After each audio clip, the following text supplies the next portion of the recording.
talking with me. On the 10th of July, at the National Conservatism Conference in Washington, D.C., J.D. Vance, Donald Trump's nominee for vice president, made a comment on the UK and Labour gold, which was followed by laughter.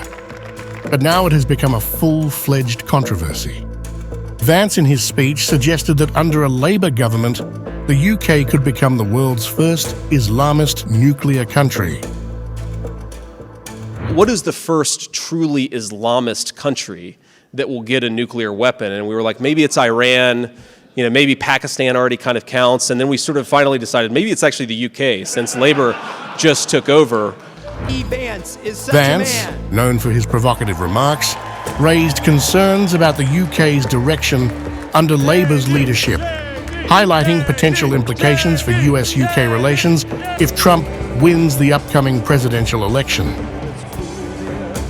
Responding to Vance's comments, Britain's Deputy Prime Minister Angela Rayner downplayed the remarks, referring to Vance's history of making controversial statements. She emphasized that the UK would work with any US administration elected in November, regardless of political rhetoric from American politicians. Criticism of Vance's remarks came swiftly from various UK politicians. Baroness Warsi, the first Muslim to serve in a British cabinet, condemned Vance's comments as reflective of widespread Islamophobia and anti-Muslim sentiment among powerful figures. Andrew Bowie, the Tory Shadow Veterans Minister, characterised Vance's remarks as offensive to Labour Party colleagues. Despite the uproar, UK PM Sir Keir Starmer recently spoke with Trump, wishing him a speedy recovery post-shooting. This highlights Labour's effort to maintain a positive relationship with the Republican Party despite political differences on global issues. J.D. Vance, known for his book Hillbilly Elegy, which resonates with his blue-collar upbringing, has advocated for an America First trade policy and criticized European defense spending.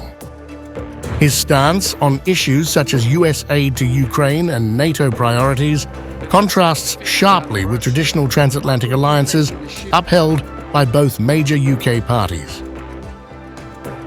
I believe that there is. Indeed, as multiple people, both critics of Vladimir Putin and supporters of Ukraine, have pointed out, there was in fact a peace deal on the table approximately 18 months ago, and what happened to it? The Biden administration pushed Zelensky to set aside the peace agreement and to engage in a disastrous counteroffensive, a counteroffensive that killed thousands, tens of thousands of Ukrainians, that depleted an entire decade's worth of military stocks and has left us in the place that we are now, where every single objective observer of the Ukraine war acknowledges today that the war is going worse for Ukraine than it was 18 months ago.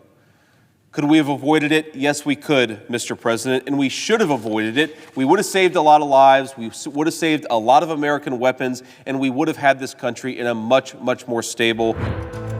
Vance's comments at the conference have stirred debate over US perceptions of UK politics and the future of US-UK relations under potential leadership changes.